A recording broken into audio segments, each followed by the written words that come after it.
Hey, hey, social networking professionals, what is going on? It is Ruth here, and I am doing this presentation on my own today. Usually I've got one of our other wonderful social networking professionals here with me today, but many of them are in Cancun.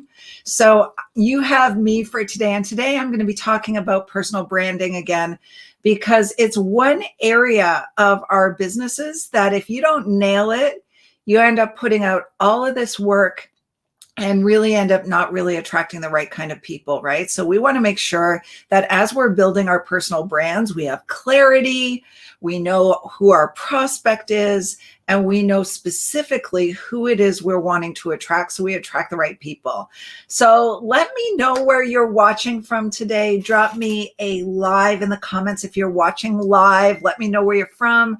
Drop me a replay if you're watching the replay, and I'll come back in and give you a shout out at the end. So hello, Janice and Marie. Hey, Ruth.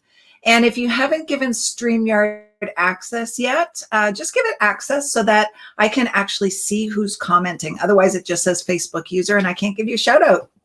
So Janice from Edmonton, hello.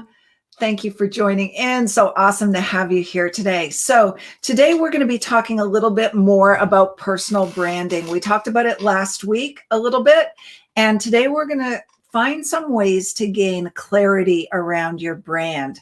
So drop me a 1 in the comments, guys. If you're in network marketing and you feel a little bit conflicted between whether your brand should be sort of customer and product centric, or whether you should be out there trying to attract entrepreneurs, because it's a common problem that network marketers have, right? Because they're offering products, but they're also building a team.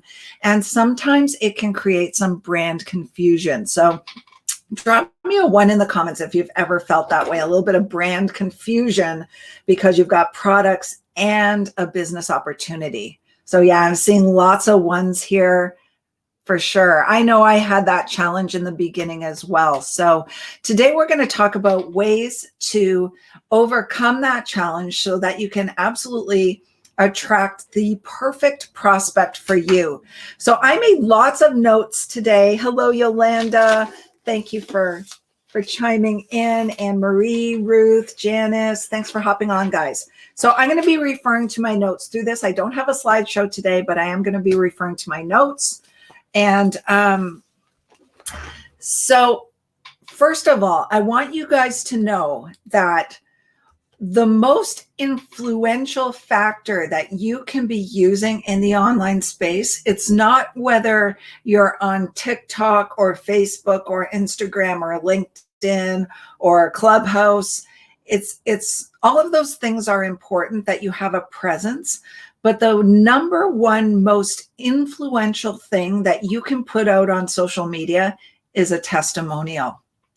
And if you think about it, this comes out of a research study that I was recently reading around the online space and online marketing. And it said that 63% of the people made buying decisions or made decisions about joining a business based on testimonials.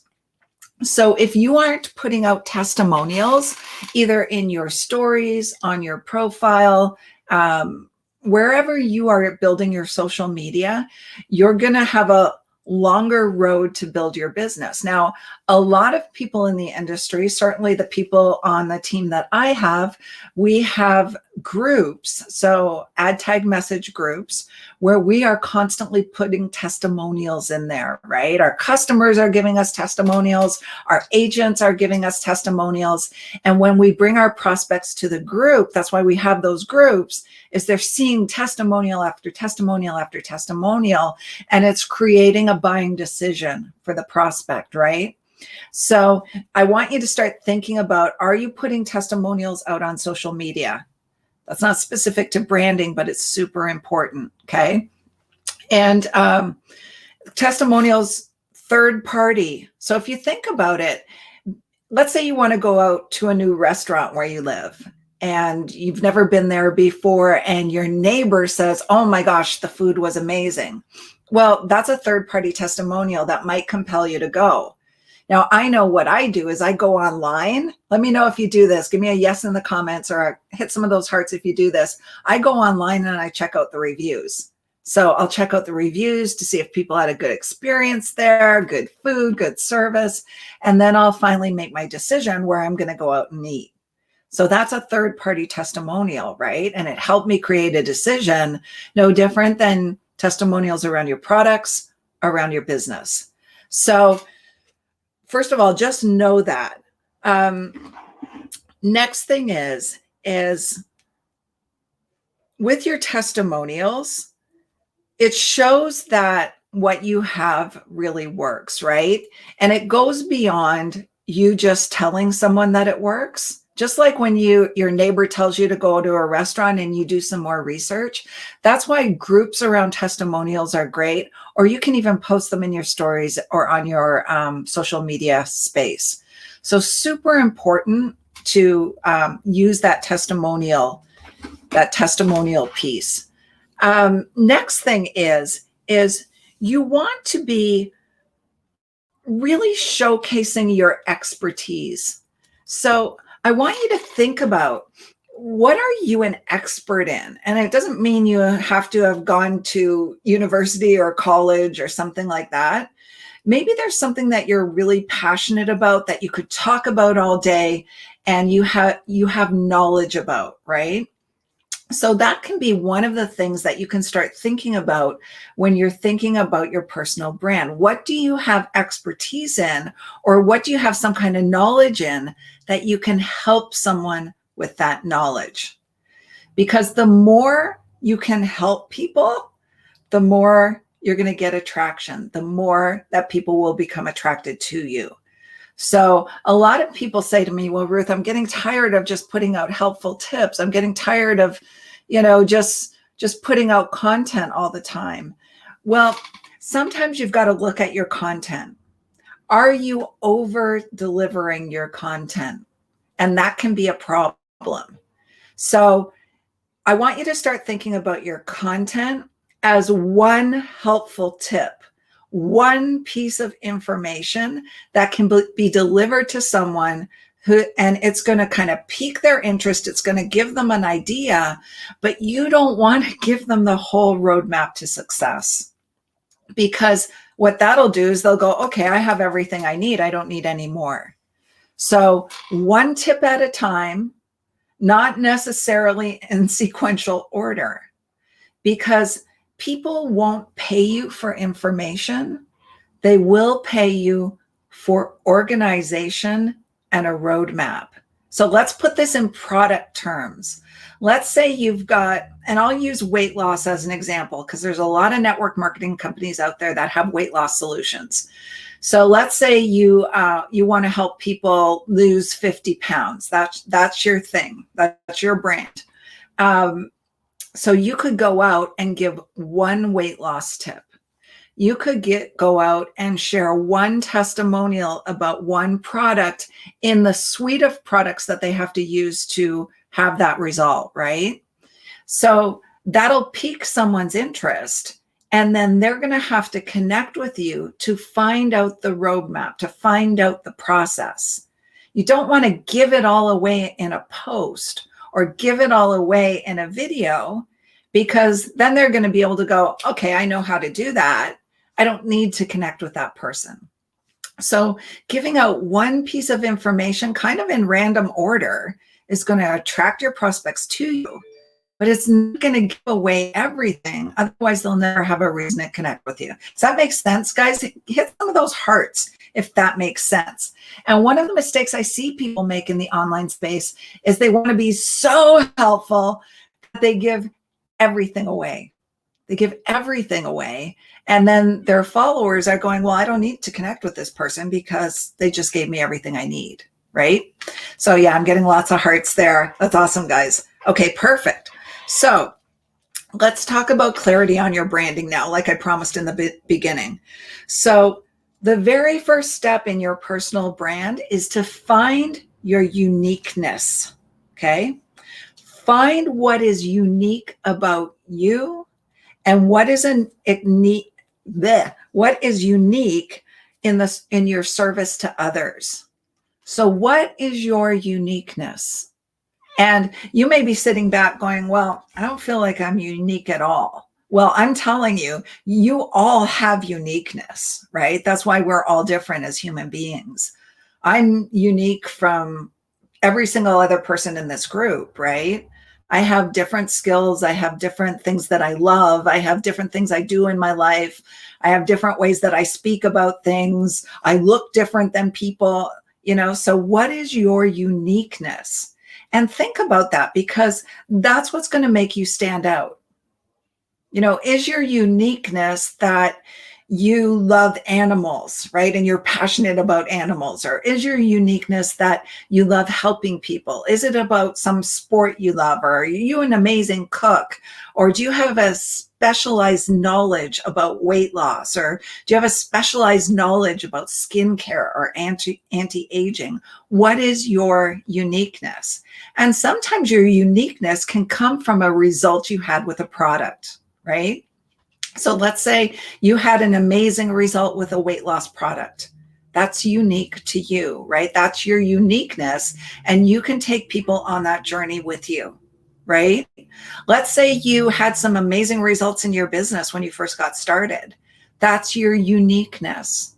That's what you can help other people do, right? So I need you to kind of step back and go, what makes me unique from everyone else out there? The next thing we're going to talk about is, and drop me a yes in the comments if you've ever felt conflicted between, should I be attracting people for my product or should I be attracting entrepreneurs? I know it's something when I first started my personal branding, I struggled with a little bit because I wanted both. I wanted customers and I wanted to attract really great dynamic people to my business. So I want you to think about it this way. And I actually shared this on a team call on Monday. We do team calls every day. And I shared this on a team call and some people had some real aha moments. So basically, this is your ideal prospect, okay? This is who you're marketing to. You are always most powerfully positioned to service the person you once were. I'm going to say that again.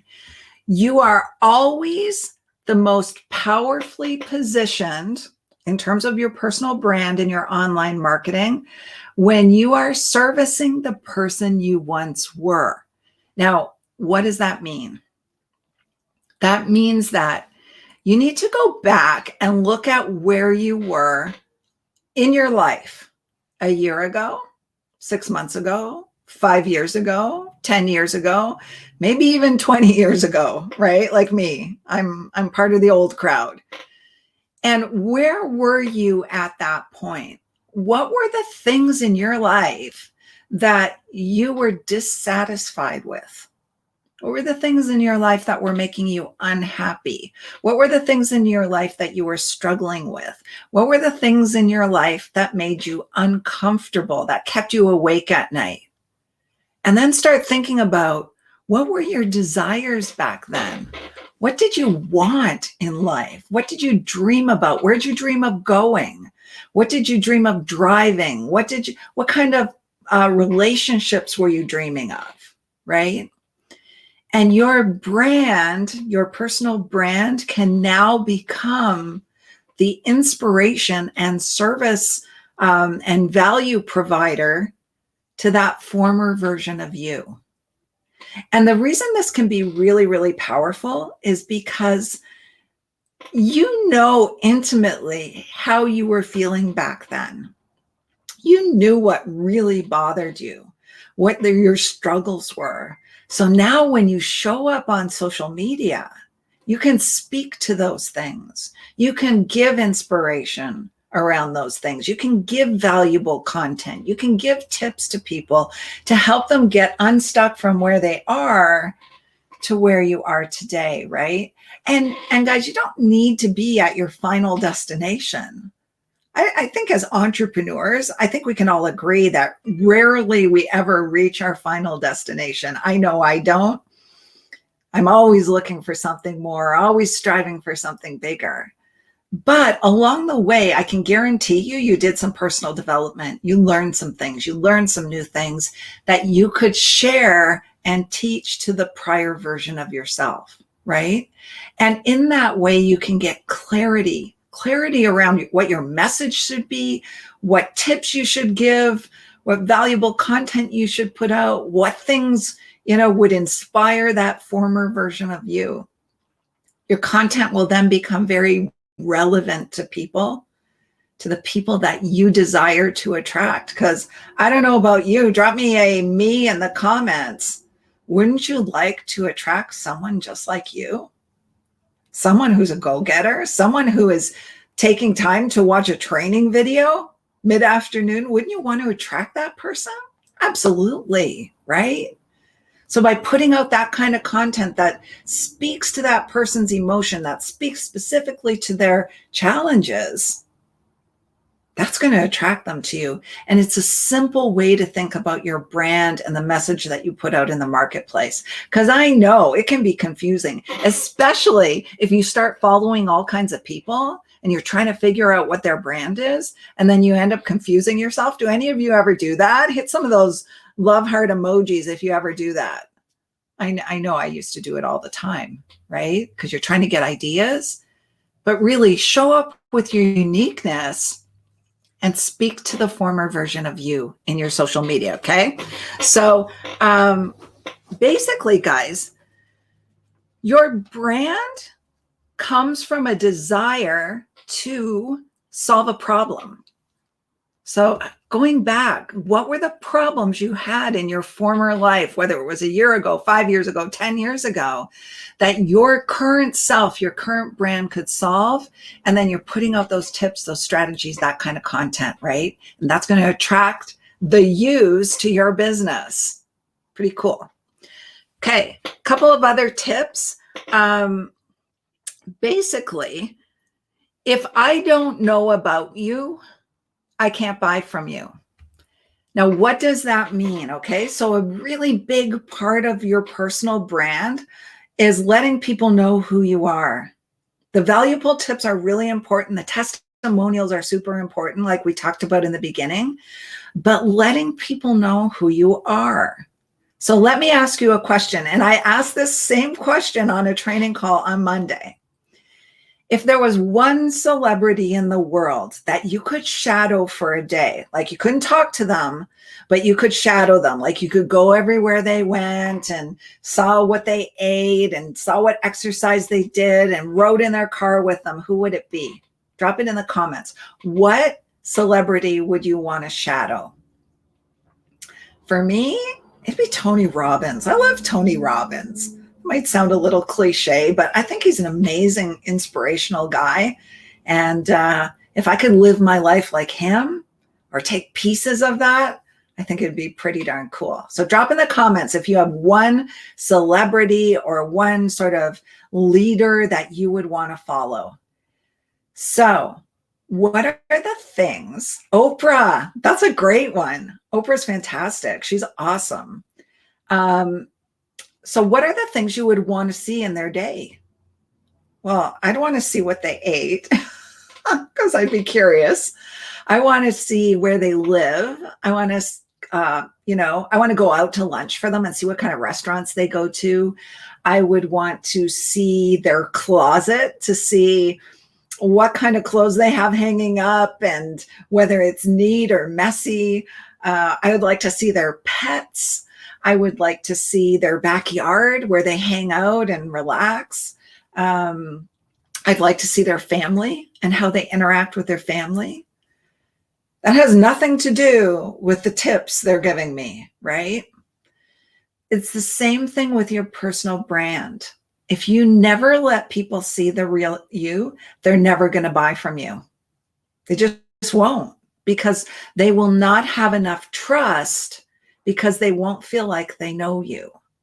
So think about, what could you be doing on your social media to show people part of your life, right? So there's a lot of really easy ways, guys. You just have to be intentional about it. Using your stories is a fantastic way. Just snap some pictures as you go about your day. They don't have to look perfectly curated, right? Just snap some pictures of what you're doing, what you're eating, who you're with, shoot a little video, post it to your stories, right?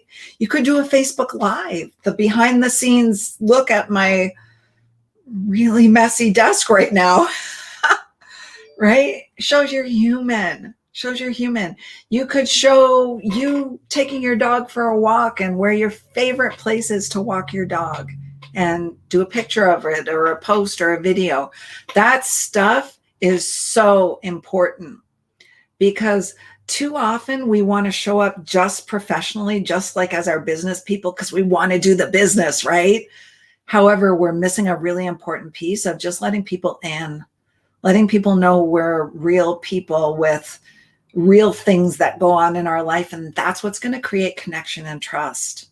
The value will draw people in. The connection and trust happens in the lifestyle posts. So you got to be posting that kind of stuff. People won't buy from you until they trust you, till they feel like they know you. So that is super, super important. The other thing you can think about, guys, is, and I mentioned this at the beginning, but teach everything you know for free. So if you learned something from today's video, go out there right after this and teach it for free, okay? Teach 1 point. And then tomorrow, go teach something else, right? Don't give away the whole roadmap, because then people have everything they need and they won't come back and ask you questions and you won't be able to have those conversations with people. So that piece is super, super important. People will say, I see value in what you are offering, and that's when they'll connect with you. So now, guys, if you have, oh, that's great. Yeah, shopping, books, and garden. Yes, I can see your comments now, Jennifer. Thank you. I'm still not clear on where I should be putting this information out. I do Facebook, so my own personal profile, VIP group business page. Okay, so that's a really good question. So I don't want you to get too hung up on having the perfect thing in the perfect place. I want you to be out there in as many places as you can so that you're seen. And too often we really get hung up on curating the perfect post for our profile. And then it's like, ow, does this belong on my business page, or should I put it in my stories, or does it belong on Instagram? Just go put it everywhere. Because there's different people looking at different, I call them digital assets, right? There's people looking at different places. So the more you can be out there, the more people will become attracted to you. And I have people sometimes reach out to me and they go, I turn on my social media, you're all over the place. You're everywhere I look. Like, I see your videos, I see your stuff. That's what you want. You want to be seen. So don't worry too much about where you're posting. Just post in as many places as you can, so that there's different people following different things and you want to be seen. It's more about being seen, right? And being recognized. That's when trust starts. So great question. That was a really, really good question. So what I want to do now, guys, is I had posted a while back in our Facebook group and asked people what their biggest challenge was.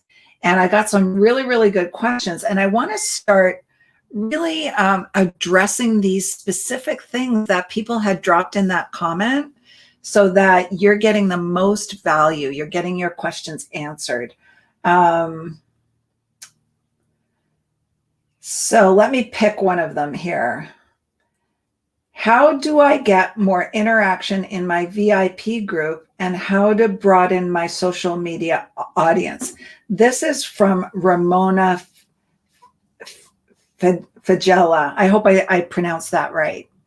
So let's talk first about the VIP group. VIP group are fantastic, right? But VIP groups, you've got to be adding value for people to come back and see it. They have to actually come back and visit the group, right? So you can't just post pictures of the products over and over and over again, because people will get bored. They'll stop interacting. And when they stop interacting, then your posts from that group are not going to be shown in the Facebook news feed. The algorithm will suppress them and no one will see them. And it's like a vicious cycle. Then nobody interacts, right? So what you want to be doing is making sure that you also add valuable content in your group. It could be tips that is relevant to the people in that group. It could be strategies to help people with whatever problem your group solves.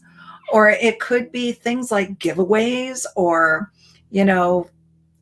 contests, free product draws. That kind of stuff will keep people coming back and engaged. So that's going to help you with your VIP group. I will tell you, it takes work to get engagement in groups. I see so many people starting groups out there that are just flat. So it takes work. You got to be in there every day. You got to be engaging with people as they're in there. But offering those things will help you create some momentum in your group. And the other part of your question, Ramona, was how to broaden my social media audience. Fantastic question, because if we are only talking to the 5 people who are following us over and over and over again, then that's not a big enough audience. They're going to get sick of hearing from us and then they're going to be gone. So some of the best ways to, there's lots of ways to broaden your audience. Number one, if you're on Facebook, you could be posting in relevant groups, and that'll start attracting people to you. You could be engaging with people in relevant groups, leaving a comment on their posts and on their comments, sending them a friend request, starting a real human conversation with them. So that is a way to start increasing your Facebook audience, right? Another way is if you have a business page, you can run paid ads that'll attract an audience to you. If you're brand new on social media, or if you've never run ads before, I don't encourage you to do that, because advertising on Facebook and on social media is a very specialized skill, and it's not easy to learn. You'll end up spending a lot of money and not getting a lot of results unless you have help or you have some expertise in it. On some of the other platforms, it's actually easier to increase your audience than it is on Facebook. So on Instagram, using hashtags. So I have posts on Instagram. I have one post in particular that got 52,000 reach because of the hashtags I was using. So 52,000 people saw that post and my following increased, right? So using very specific hashtags will help you attract a bigger audience. And using short form video, like on TikTok with hashtags and Instagram Reels, short form video is hot right now. So if you're looking to increase your audience, do short form video on TikTok and Reels because you'll attract a really, really wide audience. The reach on those short videos is massive right now. And then there's YouTube. So YouTube, again, using keywords and certain tags will allow people, when they're searching for things through Google, find your YouTube video, right? So I've actually recruited people straight into my network marketing opportunity from YouTube. And it's because the content is searchable on Google, right? So there's lots of ways to increase your audience. You just have to pick a couple of them and work at them and give them a try and learn about them. And before you know it, you'll have a pretty big audience on whatever platforms you decide to grow on. So I'm just going to check the questions here, and then we're going to wrap it up for today. So, thanks, Yolando. Good suggestions, very helpful. Wonderful. Hey, David, thanks for joining in. And I'm not sure what your name is on there. That's what I was saying about going old school advertising. Yeah, totally. Old school advertising. If you're running paid advertising, it can be really dicey, because number one, if you're in the MLM industry or network marketing, those types of ads are actually prohibited on Facebook. They're always trying to get around the wording so your ad gets seen. And their robots who are scanning ads have gotten smarter and smarter, and they're just shutting accounts down left and right. And there's enough ways on social media that you don't have to pay through use of hashtags, multiple platforms, stories, short form video. Short form video, I've got a video on TikTok.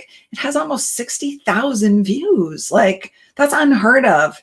And right now on Facebook, I can do a live video and get 50 views. Like, it's crazy. So the algorithms are always changing. You got to kind of keep up with what's working. And that's what we do here. We try and teach what's working now so that you guys have the best chance of growing an amazing business in the online space. So really great question. Thanks for the comment there.